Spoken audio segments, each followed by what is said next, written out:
1978 में national geographic magazine के front page पर यह हैरत अंगेज तस्वीर दिखाई दी, जिसमें एक गोरिल्ला कांच में खुद की फोटो ले रहा था। दुनिया ने पहली बार इस निराले जानवर को देखा, जिसका नाम कोको था। ये एक निचले इलाके की मादा गोरिल्ला थी, जिसे इंसानों के साथ बातचीत करना सिखाया गया था। लेकिन वो सिर्फ केले नहीं मांग रही थी, वो जो कहना चाहती थी ये जानकर साइंटिस्ट भौचक्के रह गए। तो आइए देखते हैं कि कैसे एक बंदर ने जानवरों के बिहेवियर में इतने सारे राज खोलकर रख दिए, जो मानव इतिहास में अब तक कोई नहीं समझ पाया था। कोको का जन्म 4 जुलाई 1971 को सैन फ्रांसिस्को के एक चिड़ियाघर में हुआ था। उसका पूरा नाम हानाबिको था, जिसका जापानी भाषा में मतलब होता है फायरवर्क्स चाइल्ड। वाह, कितना पैट्रियोटिक और पोएटिक नाम है। वो 6 महीने के होने तक चिड़ियाघर के गोरिल्ला पिंजरे में अपनी माँ के साथ रहती थी। उसे एक बीमारी हो गई थी, जिसकी वजह से चिड़ियाघर की नर्सरी संभालने वाले एक परिवार ने उसे पाला। जैसे ही वो ठीक होने लगी, उस छोटी गोरिल्ला ने साइकोलॉजी की एक स्टूडेंट फ्रांसिस पेनी पैटरसन का ध्यान अपनी तरफ खींचा। पेनी ने सोचा कि कोको एक नई रिसर्च प्रोडक्ट स्टडी के लिए एकदम परफेक्ट रहेगी। उसने सुझाव दिया कि लोगों के साथ बात करने के लिए इस छोटे गोरिल्ला को साइन लैंग्वेज सिखाई जानी चाहिए। कोको को 6 महीने बाद जुलाई 1972 में स्टैनफोर्ड यूनिवर्सिटी में शिफ्ट कर दिया गया और यहीं से प्रोजेक्ट कोको शुरू हुआ। इससे पहले कि हम कोको की जबरदस्त कहानी के बारे में जानें, क्यों ना आप उन लाइक और सब्सक्राइब बटन की तरफ थोड़ा ध्यान दें। मैं हर दिन नए वीडियो पोस्ट करता हूं, जिसमें शानदार फैक्ट से लेकर इस तरह की सनसनीखेज कहानियां तक सब कुछ शामिल होता है। आप उन्हें देखकर हैरान रह जाएंगे। तो चलिए लौटते हैं अपने मंकी बिजनेस पर। तो दोस्तों, ये स्टडी वाशु नाम की एक फीमेल चिंपैंजी पर आधारित थी। वो किसी भी तरह की ह्यूमन लैंग्वेज सीखने वाली पहली जानवर थी। वाशु को बचपन से ही इंसानों ने पाला था। 1969 में उसे एक रिसर्च प्रोजेक्ट के तहत अमेरिकन साइन लैंग्वेज या ASL सिखाई गई थी। लेकिन इससे भी ज्यादा चौंकाने वाली बात यह थी कि उसने अपनी इमोशंस को एक्सप्रेस करने के लिए इस साइन लैंग्वेज का इस्तेमाल किया था। अब तक बहुत से लोग यही सोचते थे कि ये एबिलिटी सिर्फ इंसानों में ही होती है। बात 1982 की है, जब कैट बीच नाम की एक वॉलंटियर जो वाशु के साथ काम करती थी, वो प्रेग्नेंट हो गई। वाशु अक्सर छोटे बच्चे का इशारा करके कैट की प्रेगनेंसी के बारे में पूछती थी और उसके फूले हुए पेट से आकर्षित होती थी। दुर्भाग्य से कैट का अबॉर्शन हो गया। जब वो कई हफ्ते बाद वाशु को देखने के लिए लौटी, तो उसने चिंपैंजी को मेरा बच्चा नहीं रहा का इशारा करके खबर बताई। लेकिन जब वाशु ने उसका जवाब दिया, तो उसके जवाब ने सभी को चौंका दिया। उसने अपने गाल को छुआ और अपने चेहरे के नीचे एक लाइन खींची। ASL में ये इशारा रोने के लिए इस्तेमाल किया जाता है। चिंपैंजी आंसू नहीं बहाते, लेकिन वाशु किसी तरह इंसान के रोने को दुख से जोड़ने में कामयाब रही। ये एक बहुत ही सरप्राइजिंग और केयरिंग रिस्पॉन्स है। ये पता चला था कि वाशु ने भी जन्म देने के बाद 2 बच्चों को खो दिया था और बाद में डिप्रेशन के लक्षण दिखाए थे। शायद वो समझ गई थी कि कैट किस दौर से गुजर रही है। फिर कैट के जाने से पहले उसने प्लीज पर्सन हक का इशारा किया। ऐसा लग रहा था कि वो नहीं चाहती थी कि कैट बिना किसी इमोशनल सपोर्ट के वहां से चली जाए। और क्योंकि गोरिल्ला बहुत भारी होते हैं और उन्हें ट्रेन करना भी उतना ही मुश्किल होता है, वो कभी इस तरह के किसी रिसर्च प्रोजेक्ट का हिस्सा नहीं रहे। इसलिए 1 साल की कोको को सिखाने के लिए बहुत सपोर्ट की जरूरत थी। कोको ने प्रोजेक्ट के पहले 11 महीनों के दौरान एक या ज्यादा ट्रेंड ASL एक्सपर्ट्स के साथ हर हफ्ते 10 से 20 घंटे बिताए। उन्होंने उसे 2 तरीकों से इशारा करना सिखाया। पहले को मोल्डिंग कहा जाता था। इसमें कोको के साथ ही उसके हाथों को सही शेप और इशारे करना सिखाते थे। दूसरे को नकल कहा जाता था, जहां एक टीचर द्वारा इस्तेमाल किए जाने के बाद कोको को उसी इशारे को दोहराने के लिए बहुत एनकरेज किया जाता था। चॉकलेट देने से पहले पेनी पहले चॉकलेट के इशारे का इस्तेमाल करती थी और फिर कोको के हाथों को इशारे की नकल करने के लिए उसके हाथों को उठाती थी। ये केले से भी ज्यादा टेस्टी है दोस्त। तो दोस्तों, रिसर्चर्स ये बात कैसे बता सकते हैं कि कोको सच में बात कर रही थी या सिर्फ दूसरे लोगों के एक्शन की नकल कर रही थी?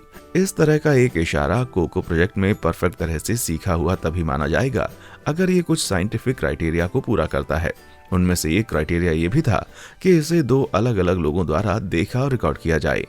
इससे लोग जो देखेंगे वही बताएंगे और झूठा बयान नहीं देंगे या फैक्ट को मोड़ेंगे नहीं। एक और शर्त यह थी कि कोको को हर महीने के कम से कम आधे दिनों में एक इशारे का इस्तेमाल करना पड़ता था। इसका मतलब था कि इसे याद किया जा रहा था और सीखा जा रहा था। फाइनली उसे इसको सही ढंग से इस्तेमाल करना पड़ता था ताकि वो स्पेशल चीजों से जुड़े स्पेशल इशारों को सीख सके। तो भाई, इस सारे वैज्ञानिक ज्ञान के साथ कोको कितनी जल्दी इस नई विदेशी भाषा को सीख लेगी? आश्चर्य की बात यह है कि उसने अपने पहले शब्द का इशारा करने से पहले कुछ ही हफ्तों की ट्रेनिंग ली थी। उसका पहला इशारा खाना खाने के इशारे के बहुत करीब था। भाई मैं तो नहीं मान सकता कि वो एक बंदर है। आप देख सकते हैं कि उसने मोर का इशारा किया जिसे वो अपनी उंगलियों को एक साथ दबाकर कर रही थी, और उसके तुरंत बाद उसने ड्रिंक का इशारा करना सीख लिया, जैसा कि आप यहाँ देख रहे हैं। पहले 2 सालों के बाद उसके ट्रेनिंग टाइम को बढ़ाकर हर रोज 8.5 घंटे कर दिया गया था। ये किसी स्कूल के टाइम से भी ज्यादा लंबा है। काश कोको मेरी जगह कैलकुलस की परीक्षा में बैठ पाती। जब वो 3.5 साल की थी तब कोको की भाषा में 100 इशारे शामिल हो चुके थे, जो कि सबसे मुश्किल कसौटी पर पूरे उतरते थे। इसके अलावा 300 इशारे और थे जो वो बेवजह इस्तेमाल करती थी। इस उम्र तक इंसानों के बच्चे लगभग 1000 वर्ड्स सीख लेते हैं। हालांकि ये एक बहुत बड़ा अंतर है, लेकिन कोको फिर भी इतनी पीछे नहीं थी। असल में वो उतने ही शब्दों का इस्तेमाल कर सकती थी जितना कि लगभग 2 साल के एक बच्चे को पता होते हैं। कोको के प्रोग्रेस का ये लेवल चौंका देने वाला था। 5 साल की उम्र तक उसने 500 से 600 इशारों तक का इस्तेमाल करना शुरू कर दिया था। उसने एक सेंटेंस में इशारों को एक साथ जोड़कर अपनी इच्छाओं और जरूरतों के बारे में बात करना सीख लिया था। कोको की प्रोग्रेस के हिसाब से उसका आईक्यू लगभग 85 माना जा सकता है। इंसानों का आईक्यू लगभग 100 माना जाता है। भाई इसका मतलब है कि कोको शायद पहले से ही फ्लोरिडा के लोगों से ज्यादा होशियार थी। 1972 से 1982 के बीच कोको ने हर साल 2 से 200 तक नए शब्द सीखे, लेकिन उसने सीखने की कोशिश को कभी बंद नहीं किया। इस वीडियो में आप देख सकते हैं कि कैसे उसने 2009 में पहली बार बटरफ्लाई शब्द का इशारा करना सीखा। मुझे लगता है कि कभी कभी वो सचमुच बिना प्रैक्टिस के ये सब कर लेती थी। जब कोको ने पहली बार इशारे सीखना शुरू किए थे तो वो पूरी तरह से अनजान नहीं थी। पेनी के बाद में पता चला कि गोरिल्ला और दूसरे चिंपैंजीज की एक नेचुरल हाव भाव वाली भाषा होती है। चिंपैंजी इन इशारों का इस्तेमाल करके एक दूसरे से बात करते हैं, जो अमेरिकन साइन लैंग्वेज के कंपैरिजन में बहुत ही कम मुश्किल है, जो हमें भी ये समझने में मदद करता है कि कोको ह्यूमन साइन लैंग्वेज को इतना जल्दी कैसे सीख सकती है। लेकिन कोको को फिर भी उसके हाथों के साइज के हिसाब से कुछ ASL इशारों को अपनाना पड़ा। गोरिल्ला के अंगूठे उनके शरीर के बाकी हिस्सों की तुलना में बहुत छोटे होते हैं, जिससे उसके लिए के जैसे अक्षर का इशारा करना मुश्किल हो जाता है। उसके नाम में 2 के होने के कारण आप अंदाजा लगा सकते हैं कि कितना मुश्किल था। उसने अपना नाम बताने के लिए कंधा थपथपाने के इशारे को अपनाया। भाई उसने तो कुछ चीजों को बदलकर गोरिल्ला साइन लैंग्वेज नाम की एक नई लैंग्वेज स्टाइल ही बना डाली। साल 1976 में कोको की दुनिया और भी बड़ी हो गई। पेनी अपने परिवार में माइकल नाम के एक और छोटे गोरिल्ला को लेकर आई। शुरुआत में दोनों की बिल्कुल नहीं बनी।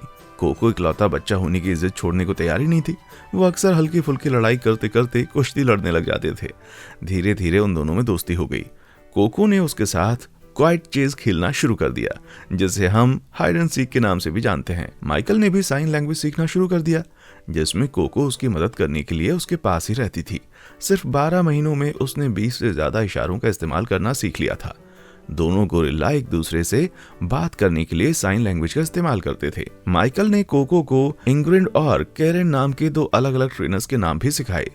भाई शुक्र है कि ये सब कैरेन के नाम की मीम्स पॉपुलर होने से पहले हुआ, नहीं तो कैरेन के नाम को मुझे मैनेजर से बात करना है का इशारा करके कहनी पड़ती। बातचीत के बारे में इतना सब कुछ सीखने के बाद भी ह्यूमन लैंग्वेज के बारे में दोनों गोरिल्ला की समझ में बहुत सी कमियां रह गई थी। कोको 1100 से ज्यादा इशारे करना सीख चुकी थी और माइकल 600 इशारों के बारे में जानता था। फिर भी उनकी लैंग्वेज में बहुत कुछ मिसिंग था, जिसकी वजह से कोको कभी कभी एक इशारे के मतलब को बढ़ा चढ़ा कर पेश कर दिया करती थी। फॉर एग्जाम्पल, वो स्ट्रॉ के साइन का इस्तेमाल किसी भी ऐसी चीज को बताने के लिए करती थी जो प्लास्टिक के पीने के स्ट्रॉ से मिलती जुलती हो, जैसे ट्यूबिंग, पैन, सिगरेट या यहाँ तक कि एक कार का एंटीना भी। इन छोटी छोटी गलतियों को ध्यान में रखते हुए रिसर्च टीम ने यह कैसे साबित किया कि गोरिल्ला वाकई इशारों को सीख रहे थे, न कि सिर्फ सही जवाब का अंदाजा लगा रहे थे। इस हैरान करने वाली पहेली को बर्डन ऑफ प्रूफ के नाम से जाना जाता है, और यही एक बात है जो हांस नाम के घोड़े के साथ हुई एक फेमस घटना के बाद से एनिमल साइकोलॉजी में एक प्रॉब्लम रही है। तो दोस्तों आइए थोड़ी देर के लिए हम बंदरों के बारे में बात करना बंद करते हैं और 20वीं शताब्दी की शुरुआत में हांस नाम से जाने जाने वाले एक स्मार्ट घोड़े के बारे में बात करते हैं। हांस को बेवजह ही क्लेवर नहीं कहा गया था। इस घोड़े को तो मैथ्स करना आती थी। उसके ट्रेनर विल्हेम वान ओस्टेन ने घोड़े को गणित के सवालों के जवाब देने के लिए जमीन पर अपने पंजों को टैप करना सिखाया था। वो अगर उसे कहते कि 6 + 15 कितने होते हैं, तो हांस अपने पैरों को 21 बार जमीन पर टैप करता और बदले में उसे उसका मनपसंद खाना दिया जाता था। उसके जवाब ज्यादातर सही होते थे और वो दूसरे लोगों के सवालों का भी जवाब दे सकता था। लेकिन साइंटिस्ट कॉन्फिडेंट नहीं थे। कुछ टेस्ट करने के बाद उन्हें पता चला कि अगर हांस अपने ट्रेनर को नहीं देख पाता था तो वो सवालों के जवाब नहीं दे पाता था। सच तो ये है कि हांस को मैथ्स नहीं आती थी, लेकिन उसने ये पता लगा लिया था कि कैसे अपने ट्रेनर के इशारों को बदले में मिलने वाले मनपसंद खाने से जोड़ा जाए। ये छोटे छोटे इशारे जैसे कि टैपिंग शुरू करने के लिए घोड़े के पंजे को नीचे देखना और रोकने के लिए ऊपर देखना एक कुत्ते को एक ट्रिक सिखाने जैसा ही था। तो भाइयों, क्या आपके पास भी जानवरों की शानदार चीजें सिखाने के बारे में कोई अद्भुत कहानियां हैं? शायद आपकी बिल्ली पियानो बजा सकती है या आपने अपने तोते को उल्टा गाना सिखाया है। वो चाहे जो भी हो, मैं उसके बारे में जानना चाहूंगा। मुझे story@bms.com पर ईमेल कीजिए या नीचे कमेंट बॉक्स में लिखिए। मैं अपने फेवरेट कमेंट का रिप्लाई करूंगा। चलिए तो वापस बात करते हैं गोरिल्ला की। रिसर्च टीम ये कैसे साबित कर सकती थी कि कोको और माइकल सच में साइन लैंग्वेज सीख रहे हैं, ना कि हाथ के इशारों को खाने की चीजों से जोड़ रहे हैं। जब कोको 4 साल की थी तो उसके बहुत सारे टेस्ट लिए गए जिससे ये साबित किया जा सके कि वो एक एवरेज चिंपैंजी से ज्यादा बेहतर है। इन एक्सपेरिमेंट्स में एक रिसर्चर ने एक क्लियर ग्लास पैनल वाले बॉक्स में एक ऐसी चीज रखी ताकि कोको इसको देख सके, लेकिन दूसरा रिसर्चर नहीं। फिर कोको से पूछा गया, बॉक्स में क्या है? दूसरे रिसर्चर को ये बिल्कुल नहीं पता था कि बॉक्स में क्या था। इस तरह के टेस्ट को डबल ब्लाइंड कहा जाता है, जिसका मतलब है कि इंसानों के एक्शंस रिजल्ट को बदल नहीं सकते थे। ये आइटम ऐसे थे जिन्हें कोको पहचानती थी और उन्हें इशारा करके बता सकती थी, जैसे कि स्लाइड व्यूअर और फ्लावर। उसे दिखाए गए 50 आइटमों में से उसने 31 को सही पहचाना था। दिखाए जाने वाले आइटम के आधार पर वो कभी कभी गलतियां भी करती थी, जैसे कि कैंडी को बिस्किट समझना। कभी कभी वो चीजों से मिलता जुलता इशारा करती, पर वो एकदम सही नहीं होता था। कभी तो पूरी तरह से सवाल को अनदेखा कर देती थी और की ओपन या की बॉक्स का इशारा करके बॉक्स को खोलने के लिए कहती थी। इसे बहुत अच्छा स्कोर तो नहीं कहा जा सकता था, पर फिर भी 62% प्रश्नों का सही जवाब देना एक अच्छा रिजल्ट था। इससे साबित हुआ कि हांस के जैसे कोको अपने रिसर्चर या दोस्त को देखकर इशारे नहीं कर रही थी। हालांकि चीजें और उनके नाम कोको और माइकल के लैंग्वेज का एक बहुत छोटा सा हिस्सा थे। हर वक्त लोगों से घिरे रहने के कारण इमोशंस उनकी डेली लैंग्वेज का एक बड़ा हिस्सा थे। उन्हें क्राई, लव और सैड जैसे इमोशंस के इशारे भी सिखाए गए थे, जो कि ह्यूमन ASL से मिलते जुलते हैं। इन इशारों की मदद से वो अपनी बातें और कहानियां भी सुना पाते थे, लेकिन वो हमेशा अच्छी नहीं होती थी। अब माइकल 450 पाउंड का हो चुका था और जब उससे सवाल पूछा गया कि तुम्हारी माँ को क्या हुआ था, तो उसने अपने बचपन की एक दर्दनाक घटना के बारे में बताया। जरा देखिए उसने किन शब्दों का इस्तेमाल किया। Squash meat gorilla, mouth tooth, तेज आवाज में रोना, बुरी बात मुसीबत चेहरा देखो, कट नेक लिप होल। उसके साथ कुछ बहुत बुरा हुआ था और ये समझने के लिए साइंटिस्ट होने की जरूरत नहीं है। माइकल का जन्म अफ्रीका में उस दौर में हुआ था जब जंगलों की कटाई और शिकार ने वहां की गोरिल्ला आबादी को लुप्त होने के कगार पर लाकर खड़ा कर दिया था। उसकी चौंकाने वाली कहानी के आधार पर रिसर्चर्स का मानना है कि शिकारियों ने मीट के लिए उसकी मां को मार डाला होगा। इस भयानक घटना ने उसे अनाथ कर दिया और उसे कैद कर लिया था। नए लोगों से मिलने पर अपनी सीखी हुई भाषा का इस्तेमाल करके गोरिल्ला को अपनी सोच और बातों को बताने में कोई परेशानी नहीं हुई, जबकि वो बातें हमेशा अच्छी नहीं होती थीं। जब नेशनल ज्योग्राफिक की राइटर सिंथिया गोर्नी ने 1985 में कोको का इंटरव्यू लिया तो वो उसके साथ अच्छे से पेश नहीं आई और जैसा कि गोर्नी को याद है, उसने साइन लैंग्वेज में उसे टॉयलेट कहा था। ऐसा लगता है कि कोको का सेंस ऑफ ह्यूमर बहुत अच्छा था, लेकिन ये बात करने वाले गोरिल्ला इतने बुरे भी नहीं थे। उनसे जुड़े कुछ मजेदार किस्से भी हैं। ये सुनने में थोड़ा अजीब लग सकता है, लेकिन कोको को बिल्लियों से एक अलग ही तरह का लगाव था।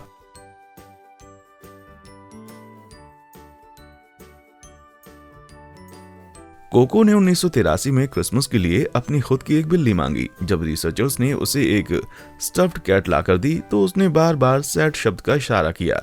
तो उस साल उसके जन्मदिन पर उसे अपना असली बिल्ली का बच्चा लाकर दिया गया। उसने उस टेल-लेस किटी का नाम ऑल बॉल रखा था, क्योंकि जब वो उसे गोद में लेती थी तो वो एक छोटी गेंद की तरह दिखता था। कोको उसे बहुत प्यार से रखती थी और दोनों घंटों तक साथ खेलते थे। उनकी जोड़ी कितनी कमाल की थी कि कोको की एक छोटी बिल्ली के बच्चे को पकड़ते हुए एक तस्वीर को एक और नेशनल ज्योग्राफिक मैगजीन के कवर पर दिखा दिया गया। इस फोटो ने खतरनाक चिंपैंजी के बारे में पूरी दुनिया में लोगों की राय को बदल कर रख दिया। इस प्यारी कहानी पर 16.5 मिनट की एक फिल्म भी बनाई गई थी और इस पर एक किताब भी लिखी गई थी। लेकिन ऑल बॉल ने कोको को एक इम्पोर्टेंट लाइफ लेसन भी सिखाया। एक शाम उस छोटी बिल्ली को एक कार ने टक्कर मार दी, जिसके बाद पेनी को कोको को ये बुरी खबर देनी पड़ी। कोको मुझसे कहीं ज्यादा हिम्मत वाली है। कोको ने बैड, सैड, फ्राउन और क्राई के इशारे करके अपने प्यारे छोटे बिल्ली के बच्चे के खोने का दुख कई बार बताया। कोको और माइकल दोनों ने दुनिया को दिखा दिया कि गोरिल्ला भी दर्द और दुख जैसी भावनाओं को महसूस कर सकते हैं। उनमें और इंसानों में फर्क सिर्फ इतना है कि वो इंसानों की तरह अपनी फीलिंग्स को शब्दों में बोलकर नहीं बता सकते। लेकिन बिल्लियों के लिए कोको का प्यार ऑल बॉल के साथ खत्म नहीं हुआ। उसने जल्द ही दूसरी बिल्ली के बच्चों के रूप में नए दोस्त बनाए और उनकी भी उतनी ही देखभाल की और उतना ही प्यार किया। बाद में भी छोटी बिल्लियों के साथ उसके प्यार ने दुनिया भर में लोगों के दिलों को छू लिया था। मेरा मतलब है कि आपने कभी सोचा था कि एक गोरिल्ला अपने सिर पर कभी बिल्ली का बच्चा रखने के लिए कहेगा? अगर ये सुनकर भी आपके चेहरे पर हंसी नहीं आई है तो आपका दिल शायद पत्थर का ही होगा मेरे दोस्त। इस बेशकीमती कहानी ने मीडिया में खूब सुर्खियां बटोरी और दूर दूर से मशहूर हस्तियां जल्द ही उससे मिलकर उसके साथ समय बिताना चाहती थीं।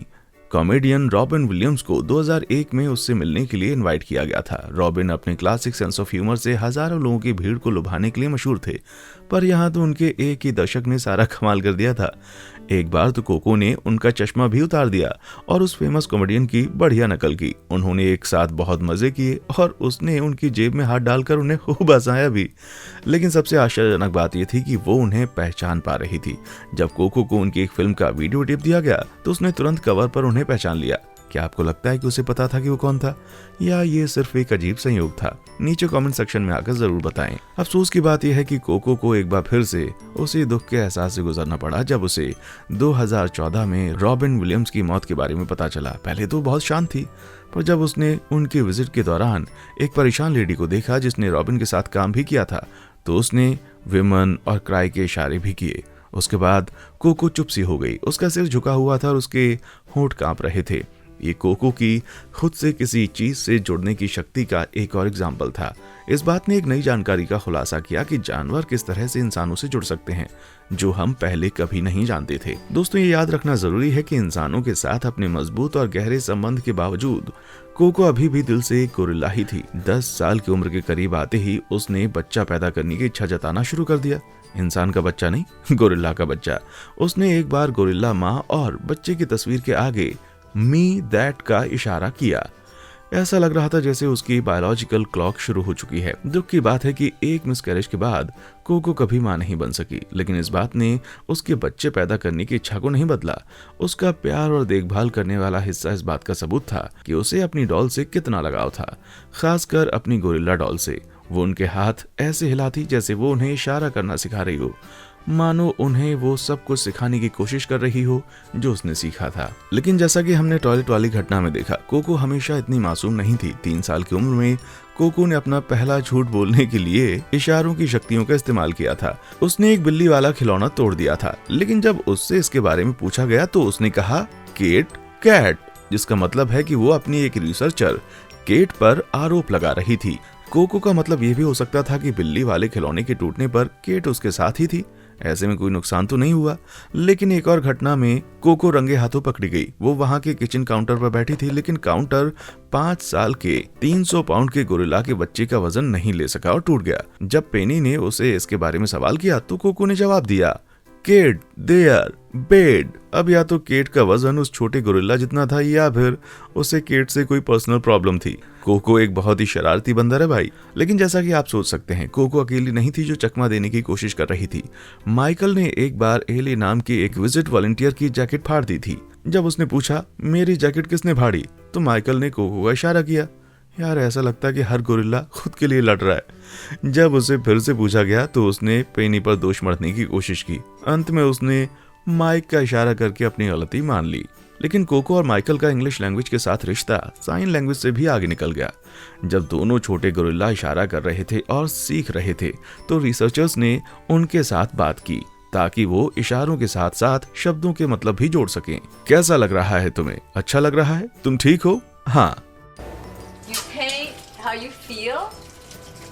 I feel nice. You there. Okay.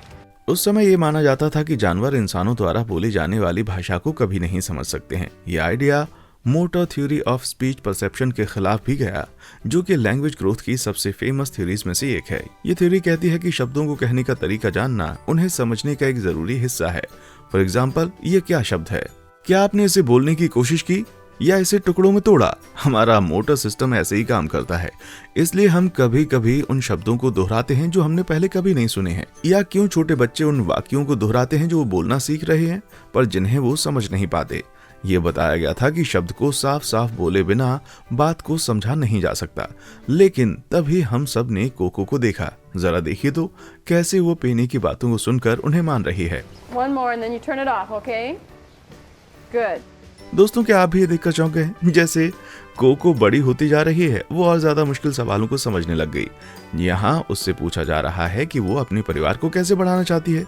पेनी बिना किसी साइन लैंग्वेज का इशारा किए कोको को 4 ऑप्शंस देती है और पूछती है कि उसे कौन सा सबसे ज्यादा पसंद है।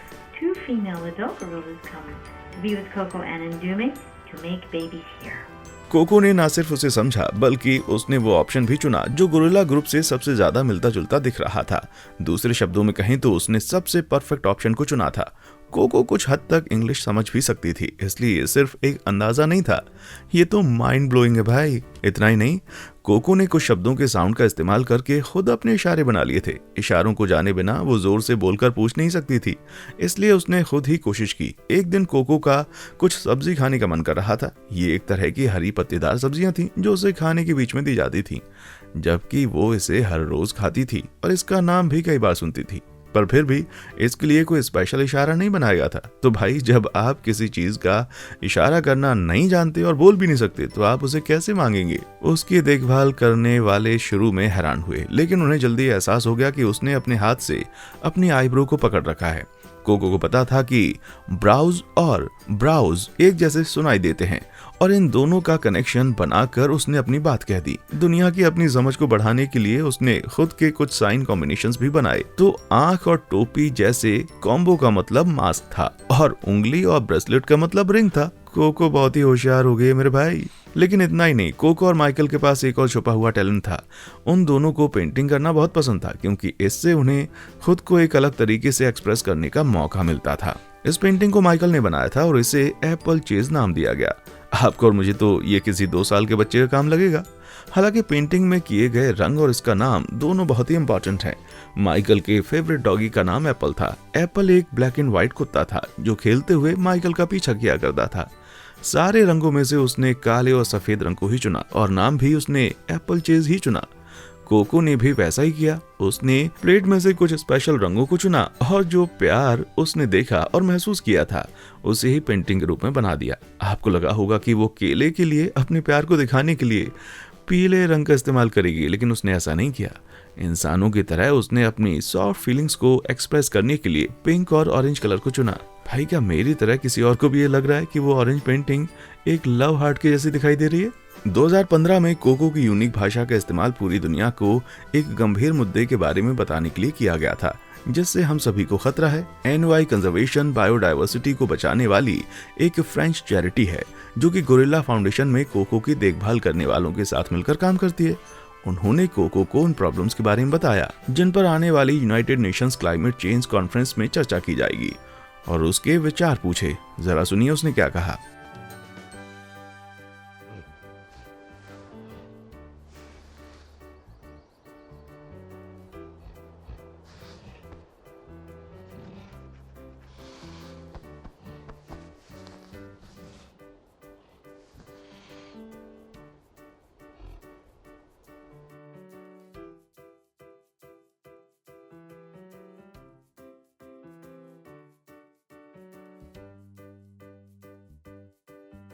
उसने इशारे से कहा कि हमें पृथ्वी को जल्द से जल्द ठीक करने की जरूरत है और नेचर को भी हमारी मदद की जरूरत है, और फिर बहुत प्यार से थैंक यू कहते हुए इंसानों से ज्यादा मैनर्स दिखाए। भाई, ग्रेटा थनबर्ग तो बहुत खुश होगी। हालांकि ये क्लियर है कि उसके रिस्पॉन्स को केयरफुली एडिट किया गया था और शायद उसका रिस्पॉन्स पूरी तरह से सही नहीं था, पर उसके इशारे बहुत साफ थे और क्लियर थे। भाई, मैं तो कहूंगा कि फिक्स अर्थ और मैन स्टूपिड का मतलब एकदम साफ है। हालांकि हम नहीं जानते कि क्या कोको सच में क्लाइमेट चेंज समझती थी या नहीं, पर दुख की बात यह है कि हम कभी समझ भी नहीं पाएंगे। 2018 में 46 साल की उम्र में कोको की नींद में मौत हो गई।